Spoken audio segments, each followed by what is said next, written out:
online PG class. These classes are conducted every Monday at 6:30 p.m. and topics of academic interest are discussed for postgraduate students by eminent faculty members. Online PG class. These classes are conducted every Monday at 6:30 p.m. and topics of academic interest are discussed for postgraduate. The topic for today's discussion is low flow anesthesia, which is very important in current anesthesia practice. Just a moment, it's echoing here. And topics of academic interest are discussed for postgraduate. The topic for today's discussion.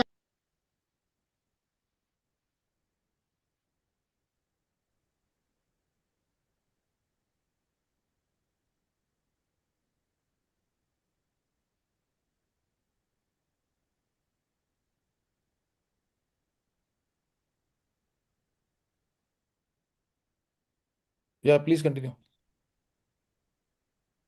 From the beginning? No, it's okay. The topic for today's discussion is low flow anesthesia, which is very important in current anesthesia practice. I am Dr. Amita Singh, currently working as senior resident in the Department of Anesthesiology at SN Medical College, Agra. I will be the screen coordinator for today. Before we begin, let us invoke the blessings of Goddess Saraswati with the Saraswati Vandana.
I will now request Dr. Rajiv Gupta, sir, Honorary Secretary, ISA National, to address the audience.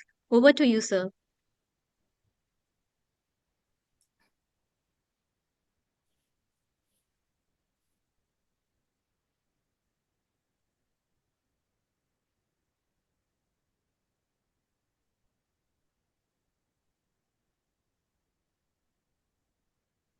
Sir, please unmute yourself.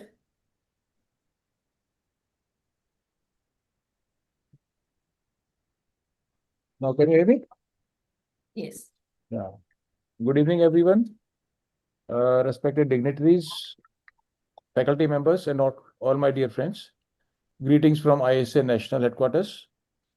Welcome to this ISA PG online class on low flow anesthesia.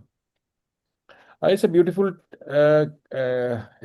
topic to discuss with because it pertains to so many things for the advantage of patients, for the advantage of operation theater, for the advantage of anesthesiologists. But yes, it requires certain things, which we need to know that what is the technique, how it is done, what are the difficulties we face, and what are the things, which needs to be tackled. Like, you have to be very vigilant about it. Because a small mistake can lead to hypoxia of the patient, which is very crucial. So in this class, we learn all about the principles and physiology, about the equipments, techniques, how we can do it in a better way. So I will hand over to Dr. Amita. Thank you, sir.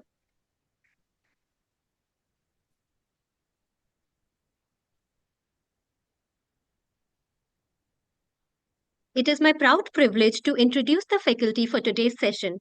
Our first faculty is Dr. Gopa Kumar D., He is the head of department and senior consultant anesthesiologist in the Department of Anesthesiology, Anantapuri Hospitals and Research Institute, Trivandrum, Kerala.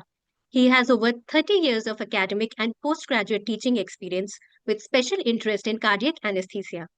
He was the past president of ISA Trivandrum. He has organized many conferences, including international conferences in anesthesia and South Zone ISA conference.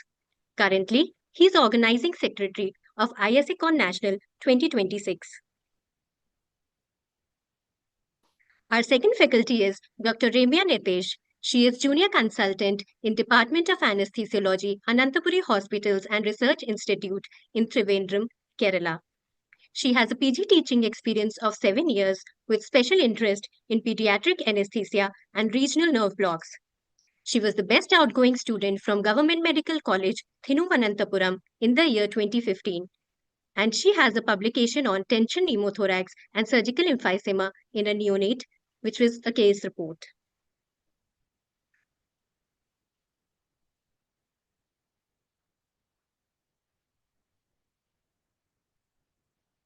I welcome you both, sir and ma'am. Thank Before you. proceeding forward, I would like to inform you the rules for today's session. First of all, audience, please keep themselves muted and the video off. The audience will be muted for the duration of the talk. You can type your queries in the chat box, which will be discussed at the end of the session. Now, I would like to welcome our faculty. Please, sir and ma'am, you may start the session and introduce your postgraduate students. Thank you, sir and ma'am. Over to you. Thank you, Amita. Thank you, sir. Respected Governing Council members of ISA National, my seniors, my teachers, my colleagues and friends, and dear postgraduates. I'm very happy to have you all here and have this topic in front of you. And today we have a very enthusiastic, very academically oriented postgraduate from our department, that is Anantapuri Hospital, Trivandrum, Kerala. She's very hardworking, sincere, and there are no words I can I can project her. I welcome her, and over to you, Shruti, and all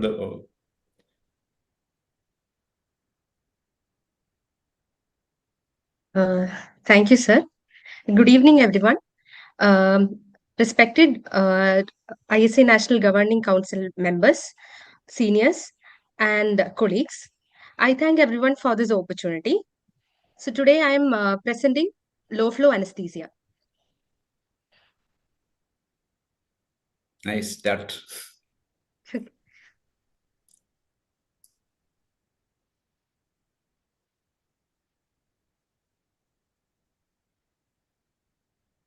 Okay.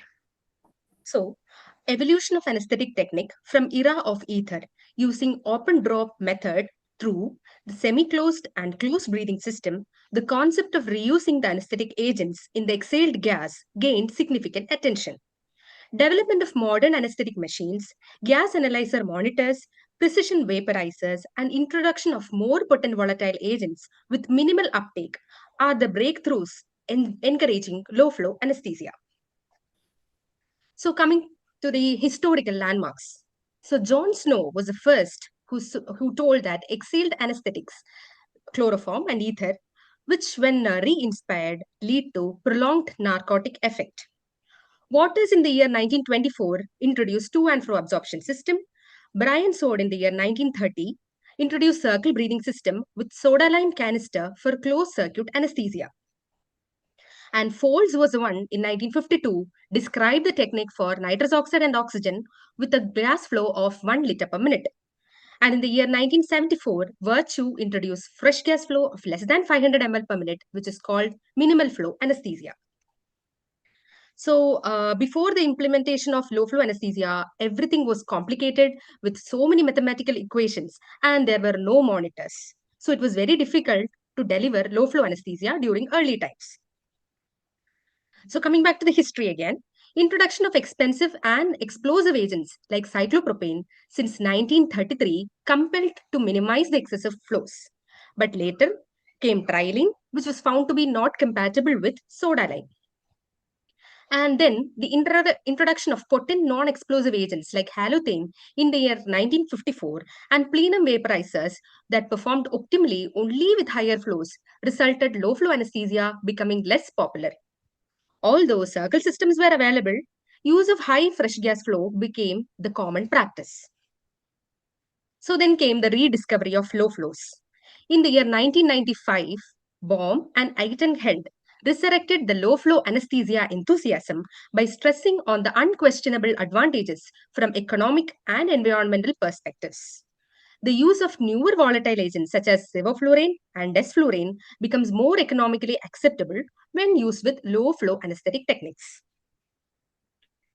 So then, what is the concept of low flow anesthesia? The idea of low flow anesthesia is to replenish the consumed gases with as minimum fresh gas as possible while making sure to remove the carbon dioxide before recirculating. This minimizes cost and loss of anesthetic agents into the environment, and it also promotes heat and humidity conservation.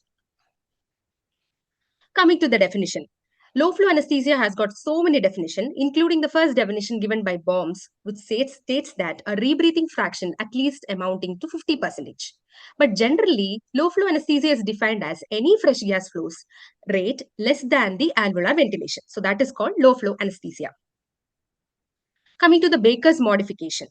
So metabolic flow is said when the fresh gas flow is 250 ml per minute. Minimal flow is when the rate is 250 to 500 ml per minute. Low flow is when the flow rate is 500 to 1000 ml per minute. Medium flow is 1 to 2 liter per minute. High flow is 2 to 4 liter per minute, and very high flow is more than 4 liter per minute. So this is the Baker's modification of fresh gas flows. So what are the advantages of low flow anesthesia? It can be classified as physiological, economical, ecological, and environmental. In physiological, low flow anesthesia will preserve heat and humidity of inspired gases. It improves flow dynamics of the inhaled anesthetic gas. It increases mucociliary clearance. It improves airway epithelial health and reduces accumulation of dried secretions. In economical, there is reduced anesthetic gas consumption and significant savings of 60 to 75% with regard to the volatile anesthetic agents. And it has got reduced ozone layer depletion, reduced greenhouse effect, and reduced operating room pollution. So what are the requirements of low flow anesthesia? First requirement is low flow meters should be calibrated to flows down to 50 ml per minute. There should be a leak-proof circle breathing system and airway devices, and this leakage should be less than 100 ml. There should be a gas monitoring system which provides minimum alveolar concentration, inspired and end-tidal concentration of the agents, and the vaporizers should be capable of delivering high concentrations, and it should be calibrated to be accurate at low fresh gas flows, and also breathing system with a minimal internal volume to minimize the reserve volume. So these are the requirements of low flow anesthesia. So coming to the circle breathing systems. Circle system is a breathing system with its essential components arranged in a circular manner. So this prevents rebreathing of carbon dioxide by chemical neutralization of carbon dioxide with absorbance. So the concerns of low flow anesthesia. So when high fresh gas flows are used, the inspired concentrations are very much predictable even without monitoring the end-tidal gas concentration. In low flow anesthesia, there is rebreathing, which will alter the relationship between the set or the dialed and the inspired concentration of the oxygen and the vapor. This means that these techniques are critically dependent on gas monitoring. So gas monitoring is very important if we are using low flow anesthesia. So low fresh gas flows, for example, 0.5 liter per minute or 1 liter per minute, these are added to significantly a large reserve volume. Okay. So the reserve volume is actually the breathing tubing, reservoir bag, anesthetic ventilator, canister, along with the FRC of the patient, which accounts to 6 to 8 liters. So in this slide, we can see a significant fresh gas flow, high fresh gas flow, a significant amount of the fresh gas flow, a significant amount is added to the reserve volume. So reserve volume is contributed majority by the fresh gas flow. So our set desired concentration of anesthetic gases, this will be delivered in a large volume, large flow to the patient. The advantage is that we can predict the inspired concentration of the anesthetic gases, and the desired concentration of the anesthetic gases will be achieved very early in case of high fresh gas flow. But the problem with this is that in high fresh gas flow, majority of the gases will be going as a waste. Coming to the low fresh gas flow, a very low fresh gas flow, approximately 1 liter per minute or less than that, is added to the reserve volume, which is a very high volume. So the advantage is that the desired concentration, this much flow is only required for the patient's uptake. So to understand more about this, we need to know what is time constant. Time constant is actually the ratio of reserve volume to fresh gas flow. So after one time constant, the anesthetic concentration in the breathing system will attain 63% of its final value. After two time constant, about 86%, and after three time constant, about 95%. So this means that it requires three time constant to affect 95% change in the gas composition to occur. So this graph explains after the first time constant, 63% will be attained. After the second time constant, 86, and after the third time constant, only 95% will be achieved. So during the first time constant, what happens is that there is change from in the vaporizer to circuit compartment. And in the second time compartment, time constant, there will be changes from the circuit to the alveolar part. So, and in the third compartment, what happens is that alveoli to the tissues.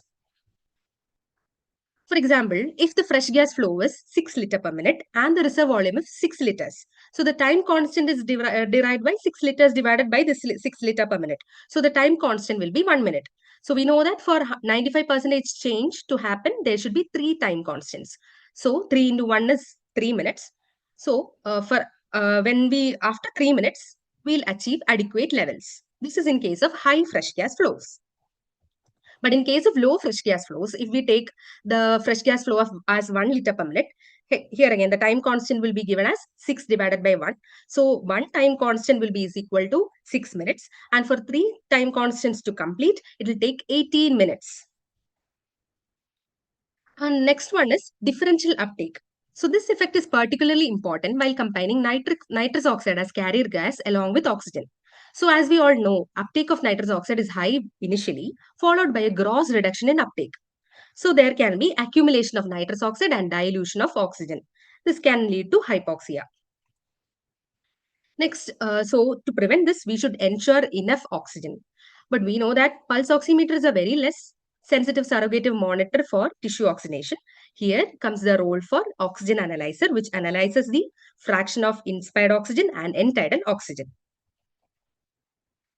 And again, for ensuring the enough anesthesia, gas monitoring system, which provides the inspired and end-tidal concentration of the agents and minimal alveolar concentration is important.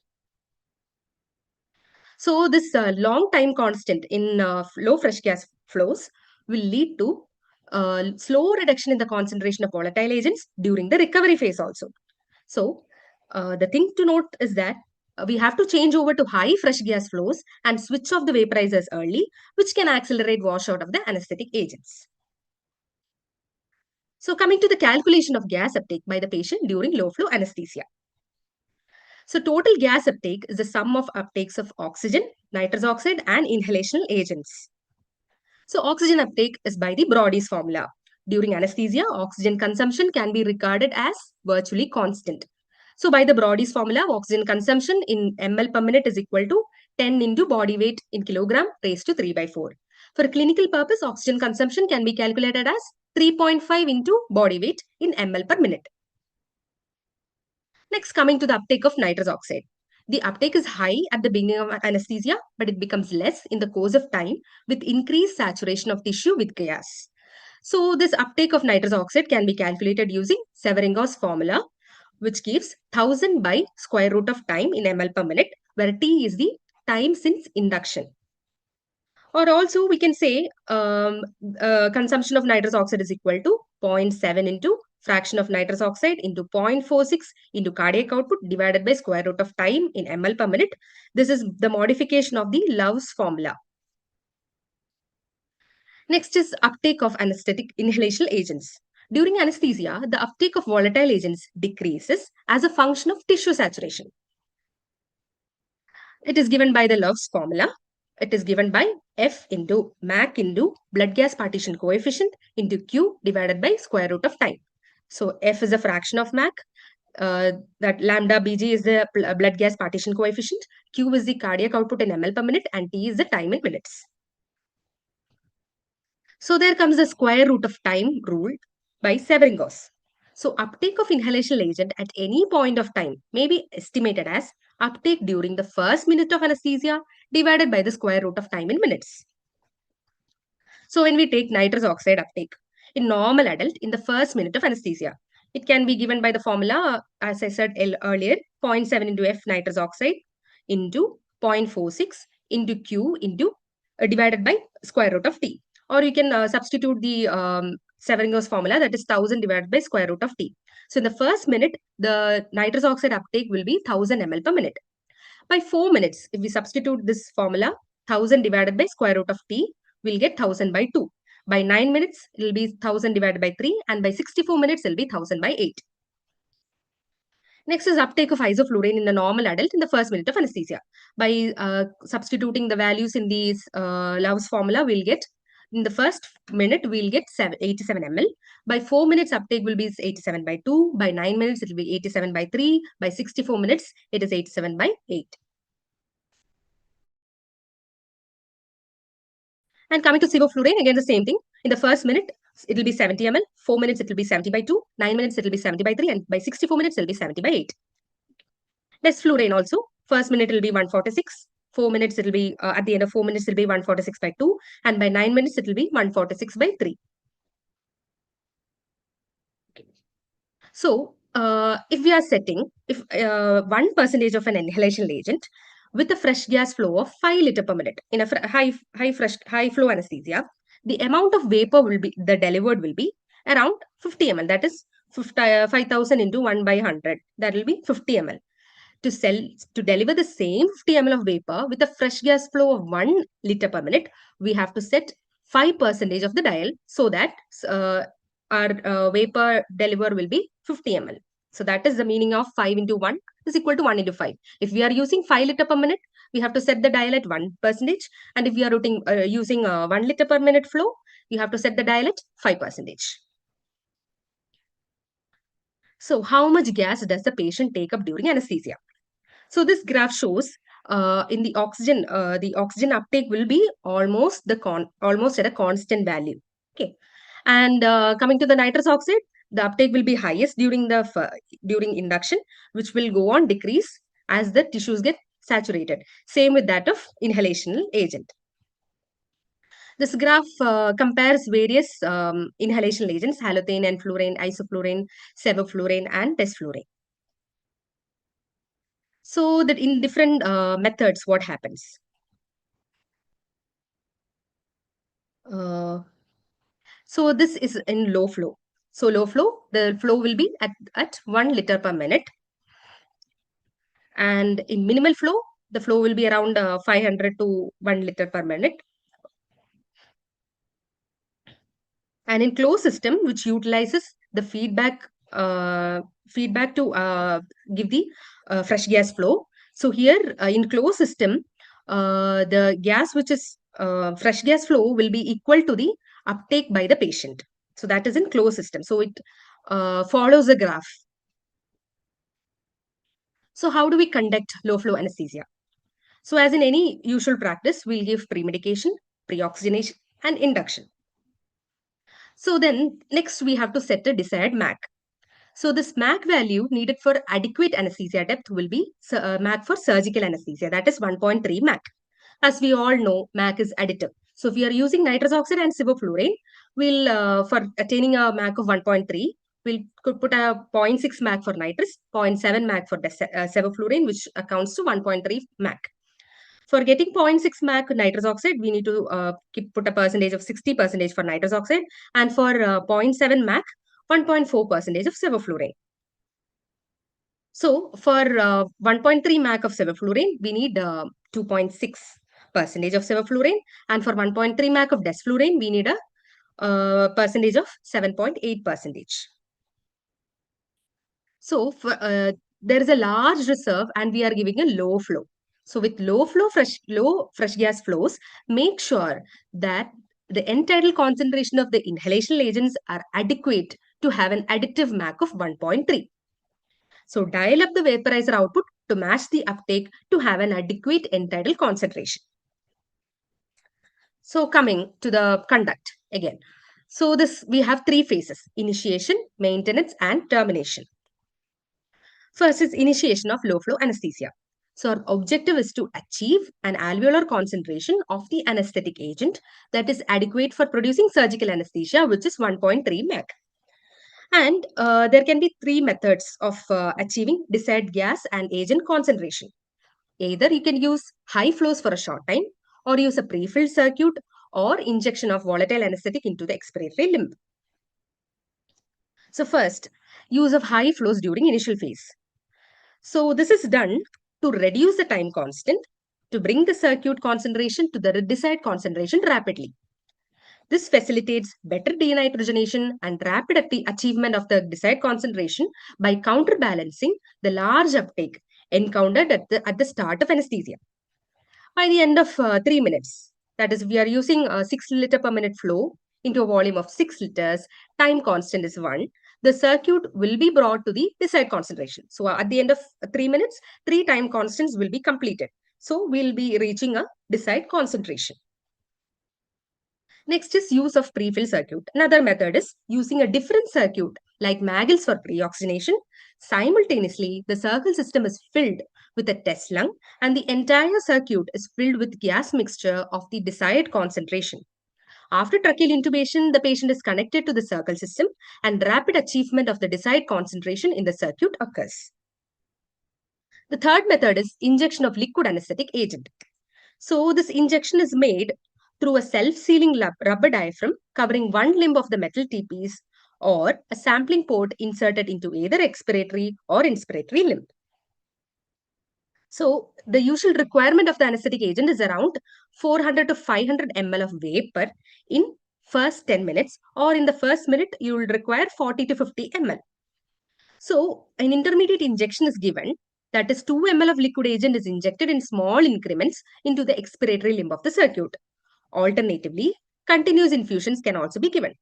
So there's a calculation, there's a formula for the prime dose that is given by desired concentration into circuit volume plus FRC plus cardiac output into blood gas partition coefficient. While this method is fascinating to the enthusiast, it makes anesthesia unnecessarily complicated for the practitioner.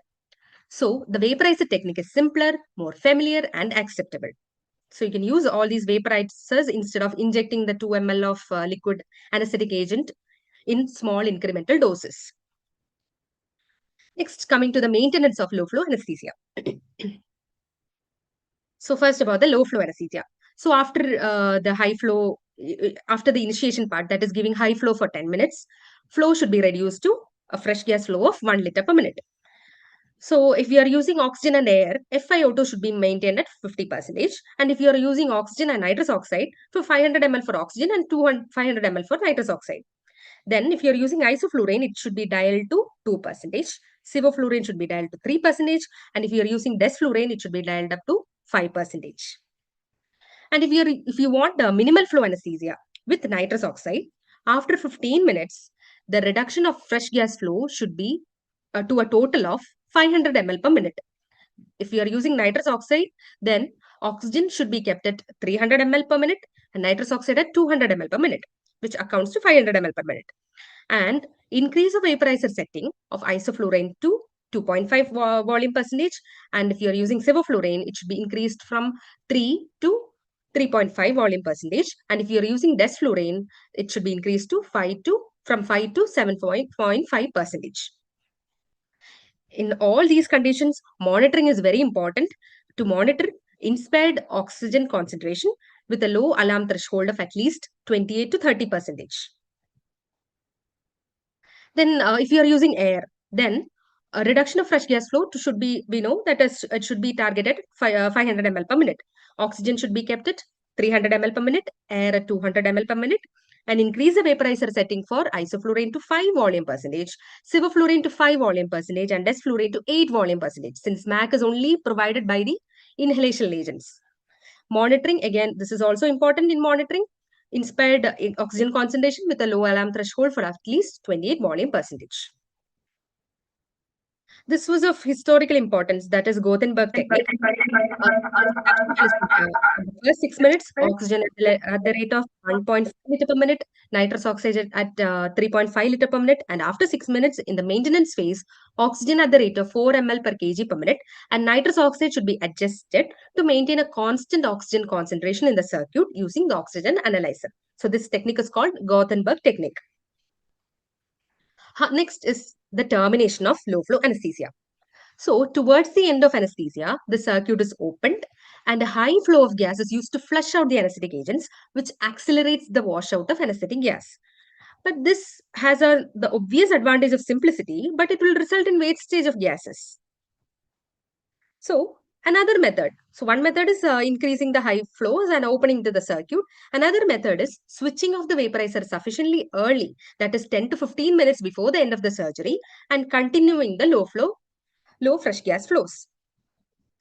And then another method is the use of activated charcoal when heated to 220 degrees Celsius will absorb the potent vapors almost completely. Towards the end of anesthesia, the gas is directed through the activated charcoal canister. This will result in rapid recovery, and at the same time, it reduces the theater pollution since it is absorbed by the activated charcoal canister. Nitrous oxide, due to its low solubility, it is washed out towards the end by using 100% oxygen. So everywhere, it is very important to monitor both the inspired and expired concentration of oxygen and inhalation agents, monitor the minimal alveolar concentration, monitor the saturation, monitor the entirely. I'm online. Okay. So there arises a question, can a low flow anesthesia used in pediatric population? The concerns we have is that in pediatric population, we are using uncuffed endotracheal tube. So there can be leak. And additional monitoring and breathing valves in the circuit adds to the dead space and resistance to the breathing circuit. These are the concerns in pediatric population. But recent studies shows that airway sealing with uncuffed ET tube and LMA is sufficient to perform low flow anesthesia. So this means that low flow anesthesia can also be practiced in pediatric population safely. Always here also monitor the enteral concentration of oxygen and anesthetic agents. Low flow anesthesia is not suitable if the anesthesiologist is not familiar with low flow anesthesia, and short term anesthesia with face mask, there will be significant leaks, so it is not suitable. And procedures with imperfectly gas tight airways, for example, bronchoscopies with a rigid bronchoscope, and use of technically unsatisfactory equipment with high gas leakage. And if there is inadequate monitoring or lack of machine or equipment suitable for leak free closed breathing systems, low flow anesthesia is not at all suitable. So for what are the disadvantages of low flow anesthesia? So we know we are using low flow rate and the time constants will be longer. So there'll be slower induction and slower emergence. So that's why we are using higher fresh gas flows during induction and during emergence. And the continuous vigilance and frequent flow adjustments should be done to avoid the hypoxic mixture and to enter this patient. And also there can be under or overdosage of the anesthetic agents. Higher consumption of carbon dioxide absorbance, and there can be risk for hypercarbia and carbon dioxide rebreathing. And when the carbon dioxide absorbent is exhausted, and there can be possible accumulation of undesirable trace gases in the system like carbon monoxide, acetone, methane, hydrogen, ethanol, and compound A. So in this new era, there is closed loop control.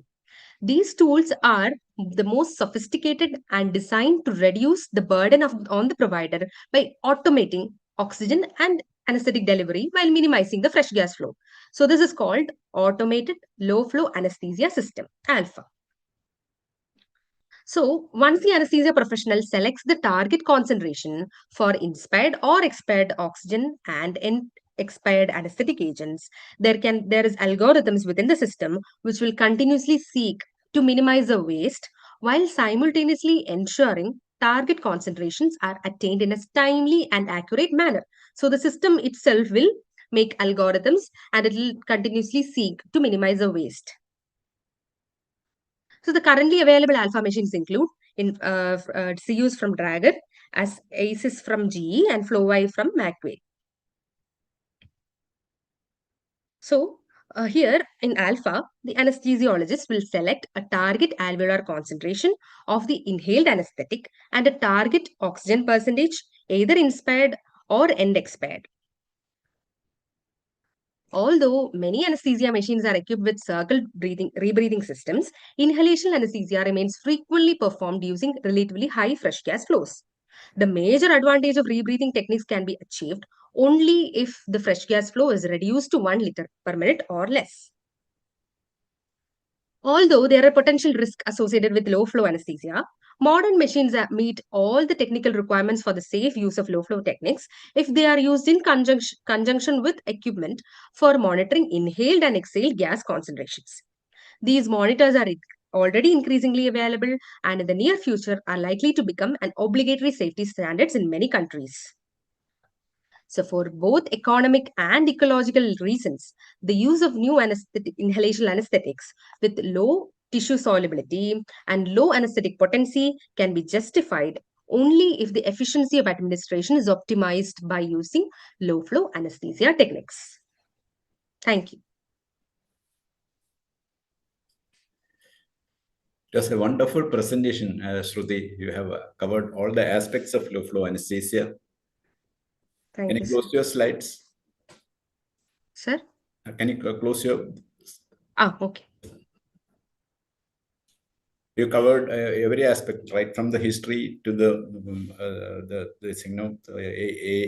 artificial intelligence modulated modern aspects. Also, you covered. It was a wonderful presentation. And before discussion, I like to share some slides, my own slides for the postgraduates. Amita, is okay?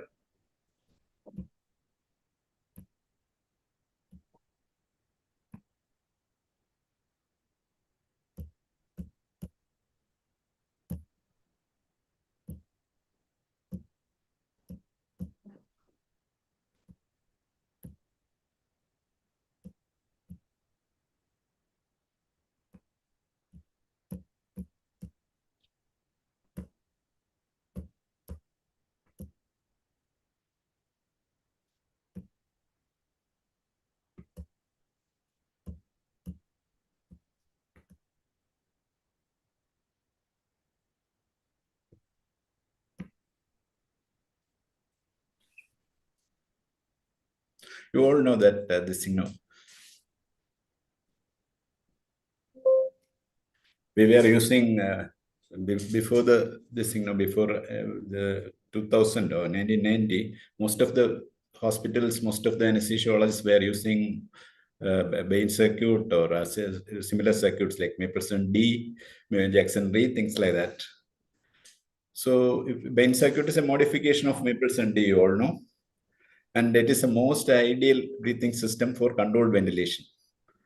The fresh gas flow requirement is around 70 to 80 ml per kg during controlled ventilation.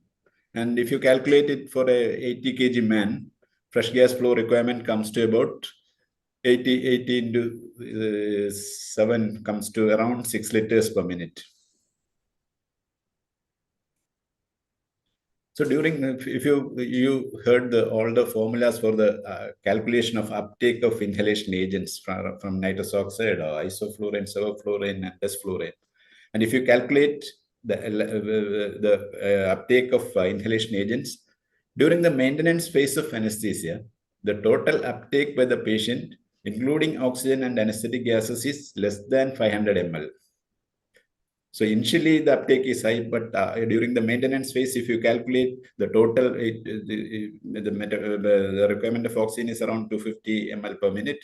And if you add the other nitrous oxide and other inhalation agents, then also it will come to less than 500 ml per minute. So if you are giving a 6 liters per minute flow through a Mapleson D circuit or Bain circuit, 5.5 liters, that is more than 90% of the gas with oxygen, nitrous oxide, and costly anesthetics is getting wasted every minute. So now you know the magnitude of that waste. So it is not at all economical, and you have all the environmental effects and no heat and humidity conservation. The environmental effects, you know, that the greenhouse effect and ozone depletion, and agents like desflurane, it is 3,714 times times greenhouse effect if you compare it with carbon dioxide. So it has such a potential. And this thing, you know, that other agents also, nitrous oxide 300 times, isoflurane 1,230 times if you compare it with carbon dioxide. So all the environmental effects and the ozone depletion effect. If you're adding such quantities of inhaled agents to the atmosphere.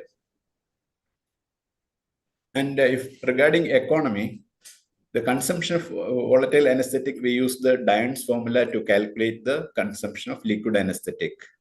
That is, consumption is equal to concentration into fresh gas flow into time in minutes into molecular weight of the agent divided by density of the liquid agent multiplied by 2412.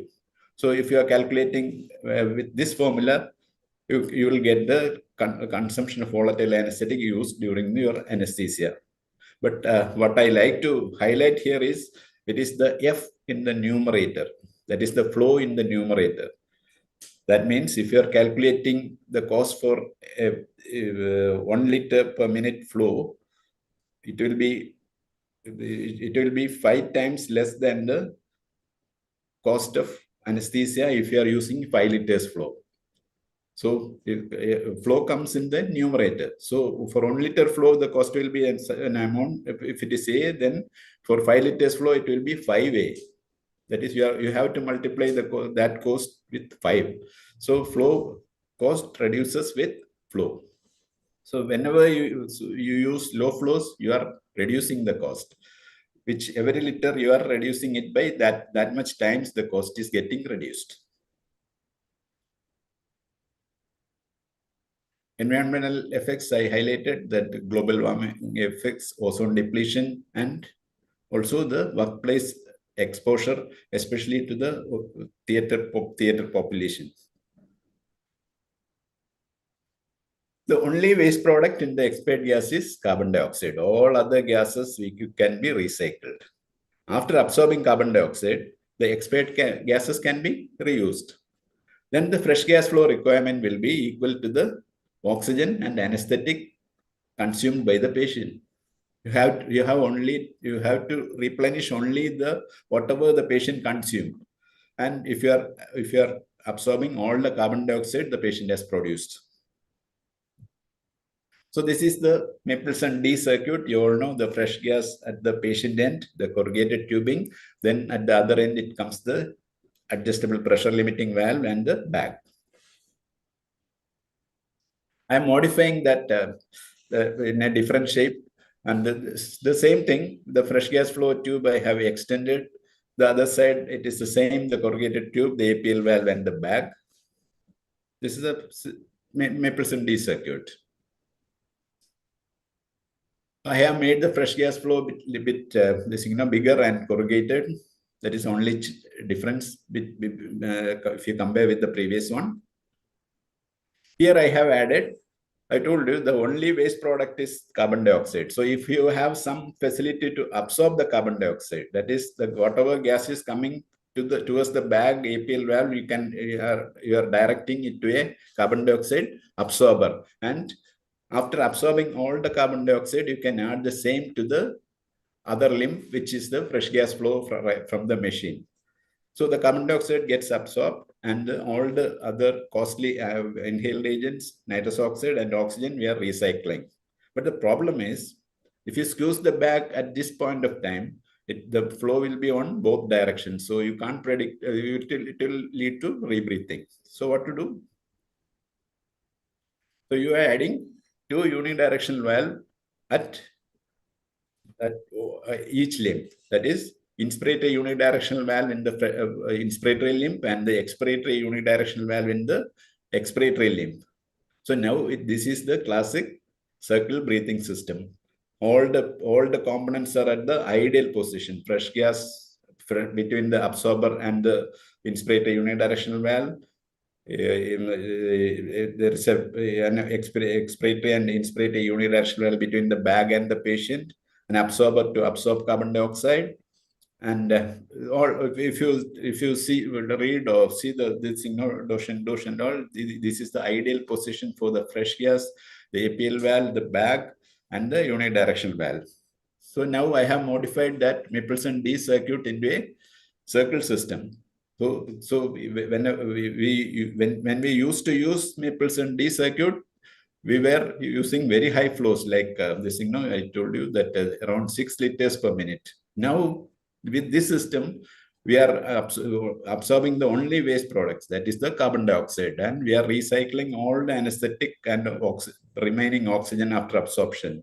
So we are this. Now we can go to according to Baker's classification, any flow you can you can have up to the metabolic flow of 250 ml per minute of oxygen. So this is the advantage of absorbing carbon dioxide and recycling all the other anesthetic and oxygen, and this is an essential of low flow anesthesia. We are replenishing whatever the patient has absorbed from the fresh gas, and we are adding it to the recycled gas, and we are continuing the ventilation, and we are saving the cost and the environmental pollution. So this is one of the slide Shruti presented actually, but to highlight again, I'm presenting that slide again. This sentence by the last and other slide, we have what Baum said about low flow anesthesia. Although many anesthesia machines are equipped with circle rebreathing systems, inhalation anesthesia remains frequently performed using relatively high fresh gas flows. The major advantages of rebreathing techniques can be achieved only if the fresh gas flow is reduced to at least 1 liter per minute. Although there are potential risks associated with low flow anesthesia, modern anesthesia machines meet all the technical requirements. Safe use of low flow and to have safe and use of low flow anesthesia techniques if they are used in conjunction with equipment for monitoring inhaled and exhaled gas concentrations. These monitors are already increasingly available and in the near future are likely to become an obligatory safety standard in many countries. Previously, now this older generation, what they faced is there is no monitors. You don't know how much the oxygen is getting recycled, or whether we are giving a hypoxic mixture, or the amount of rebreathing. Now we have all the gadgets. We can monitor all the internal concentrations of oxygen, nitrous oxide, all the inhalation agents. So we are sure that what the patient is getting. And even the MAC, how much is anesthetized the patient is. So we can know the depth of anesthesia. You know the internal concentrations of all agents and oxygen, and we are very safe. And if you are setting the alarm levels at the right level, you are very safe, and you can give any flow right up to the metabolic flow. You have one thing is you have to be vigilant, and you should be careful about the alarm settings and about your machine through which you are giving the anesthesia. For both economic and ecological reasons, the use of new inhalation anesthetics with low tissue solubility and low anesthetic potency can be justified only if the efficiency of administration is optimized by using low flow anesthesia techniques. Thank you.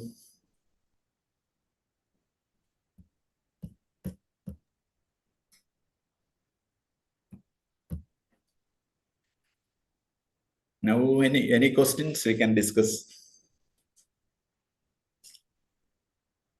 Yes, sir. There is one question from Dr. Rajiv Gupta, sir. Why do you want to use nitrous oxide knowing it has high global warming potential and its atmospheric lifetime is more than 114 years? Yes, sir, you're right, sir. It is 114 to 120 years lifetime. But this nitrous oxide, because only because of the cost of other anesthetics like desflurane 240 ml costs around 8,000 rupees. So fluorine also around 7,500 to 8,000 rupees. Nitrous oxide is very cheap. It can be easily refilled in cylinders. That's why people are using. But this thing now that if you are seeing the effect, environmental impacts of using nitrous oxide, you are not supposed to use, I admit. But the nitrous oxide, what anesthesia contributes to the atmosphere comes to only 1% of the oxides of nitrogen in the atmosphere. So it is not a major contribution from anesthesia, even though we are using nitrous oxide. It's such a huge amount of nitrous oxide we are using. The majority comes from the signals from the fertilizers or other from the soil, and anesthesia contribution is only 1 to 3%. And nitrous oxide, the ozone depleting effect of nitrous oxide is because of the other oxides of nitrogen, that is nitric oxide and nitrogen dioxide. And only 10% of nitrous oxide is getting converted to nitric oxide or nitrogen dioxide. So the ozone depleting impact also is very less with nitrous oxide we are using. And the other global warming effect I accept. You're absolutely right, sir. But the only thing is, today's topic is just to contribute to that only. Why we are using low flow anesthesia to reduce the cost and global warming and all these things.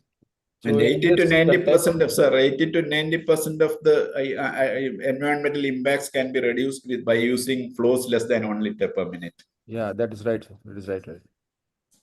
So a very enlightening Something, and sir. comprehensive talk by Dr. Shruti. Any other questions in chat box?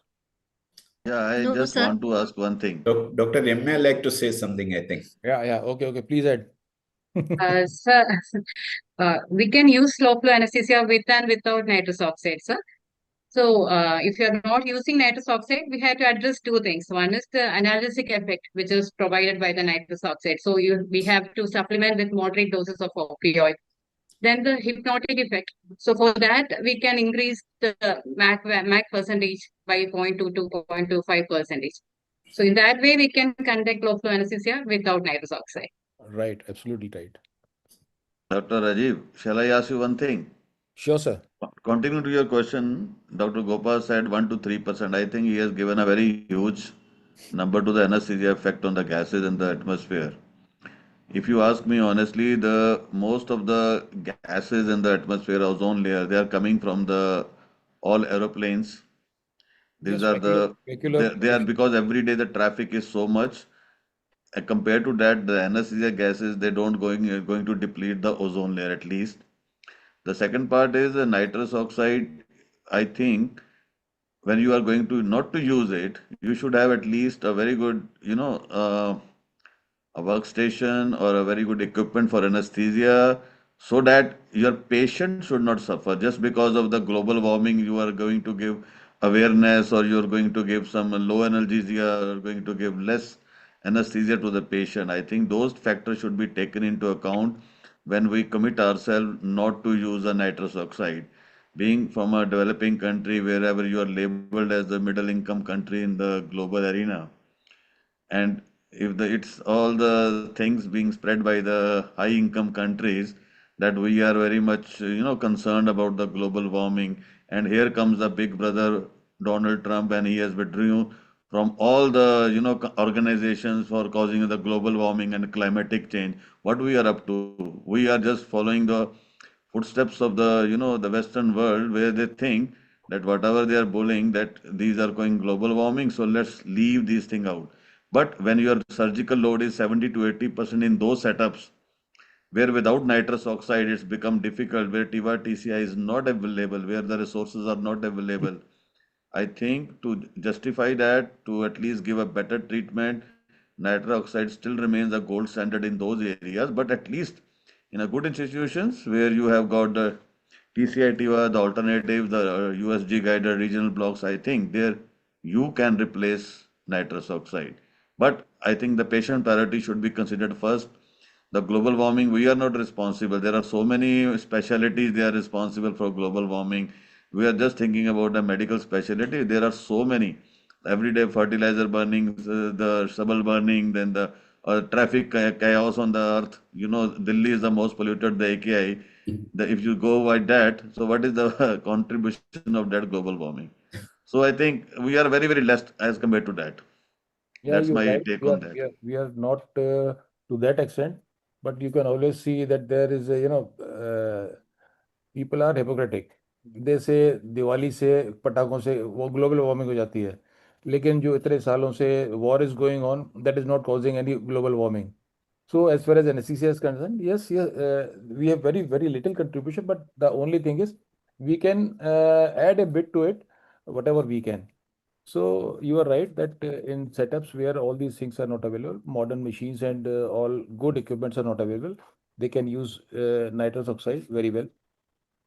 But I think the desflurin, the agents like desflurin, if you're using Yes. without this, if you're not using, practicing low flow anesthesia, then the impact will be so high, I think. Right. If you are comparing it with carbon dioxide, it is 3,714 times more potent.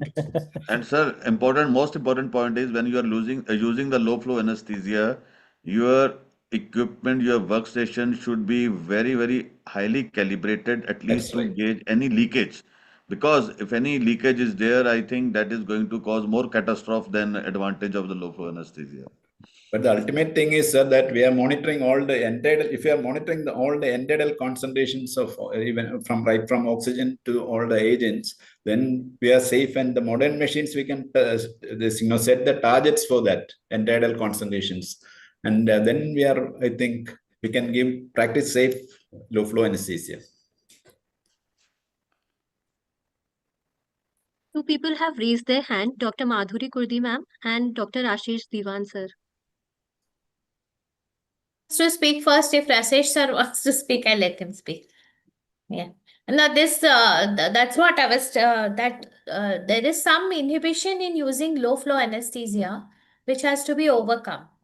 And Dr. Shruti, what would be the settings where the low flow anesthesia technique is not suitable? For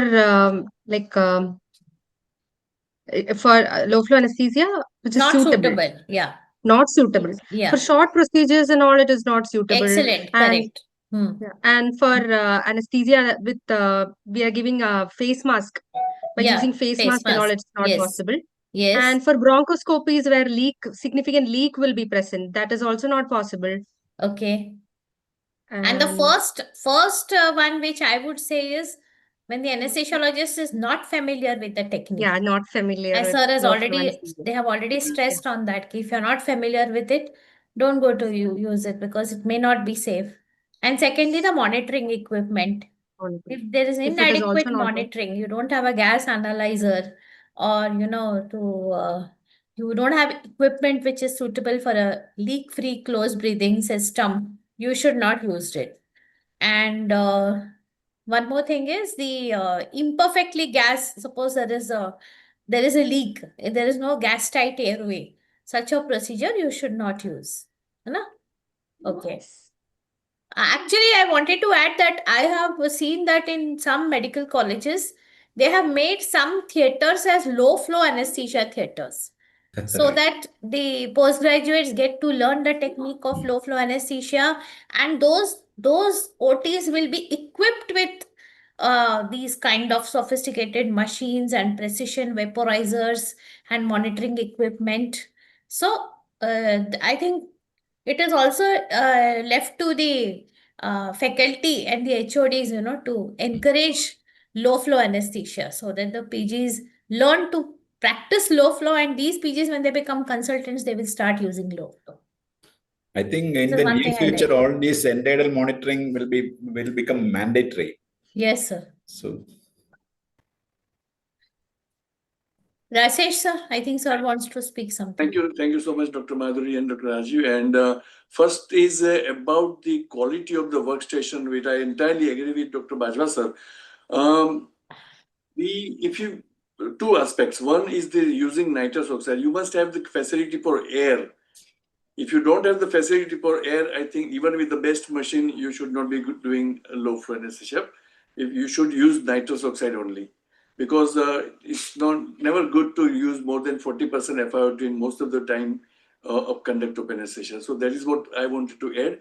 And second is many of the machines, even the best machines, I won't name the name. I was using for last 10 years metabolic flow. What is important is the amount of leak as well as the gas consumed by the agent gas monitors. Many of the best machines have the gas flow, which is a side stream. It takes away 200 ml and it adds back to the machine in the circuit. But many machines does not have that facility. So if you think to go in this for the postgraduate students, they must know that you need to add the leak as well as the gas consumed by the agent gas monitor, and then you can think about going the lowest flow. But one thing is certain: without FiO2, without agent gas monitor and agent as well as EtCO2, you cannot use low flow below 1 liter of gas total flow. Thank you, Rajiv. Shruti, one question I have for you. Just in the examination, suppose Dr. Gopal sir is internal examiner and Dr. Rajiv is external examiner. I say you have got a patient of going for COPD, going for laparoscopic surgeries, and how will you monitor your low flow anesthesia? How will you give low flow anesthesia to a patient of COPD, a long-standing COPD with going for a laparoscopic surgery? Okay, so first we need to know the preoperative oxygen saturation for that patient, and then, as in all usual cases, you'll in pre-induction and pre-oxygenation we should do, and target our in low flow anesthesia. Our target should be the FiO2 and the end-tidal oxygen. We should maintain a minimum FiO2 so that the saturation is maintained. What about the partial Uh, pressure of oxygen? That's what I'm partial pressure. asking. Okay, So sir. if you Partial answer pressure of the oxygen. carbon dioxide, how much?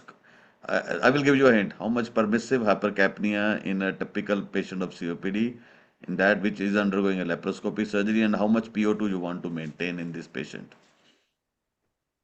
So in COPD patients, long-standing COPD patient, we have to target a higher PCO2, partial pressure of carbon dioxide.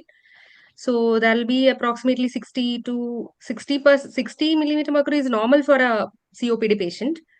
And added to that, in laparoscopic surgery, there is additional carbon dioxide in which is insufflated. So the You will not be able to wash out. Low flow is there. yeah, That's why so a the tricky excess one. carbon dioxide will go to the absorbent. So I think the catching question is the PO2. How much PO2 you want to maintain in this case? So it is a typical external question coming in front of the internal. So that's, I think, the ratio you have to establish. And it's not that you have to do a blanket thing that this is the PO2, this is the CO2. It is always a very, very good clinical parameter on your monitor, your hemodynamics as well as your respiratory dynamics, the pressures, the gases, as Dr. Madhuri told, the gas analyzers. If you have got gas analyzer, you only proceed with such patient with low flow anesthesia at that time only. If you don't have those gas analyzers, you should not proceed. And any stage where you feel that the CO2 is being built up, it may lead to respiratory acidosis later on. So that better to avoid those things. If you have a gas analyzer only, then you go with the low flow anesthesia in such patient. Otherwise, I think better to go to the other where you are comfortable with rather than experimenting in this patient a low flow anesthesia. Okay.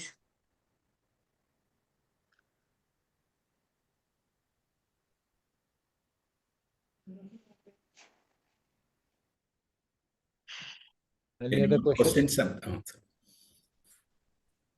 Dr. Madhuri will be asking a question related to the something No, publication sir, no, about sir, no. low flow I'm not anesthesia. asking a question, but I would like to add that this is for the benefit of the PGs, that for the table viva, inevitably one circuit is asked by the examiner. So it may be anything, okay? Shruti, it may be the main Yes, sir. circuit, it may be the JR circuit, or it may be Okay. McGill's or closed circuit, anyone.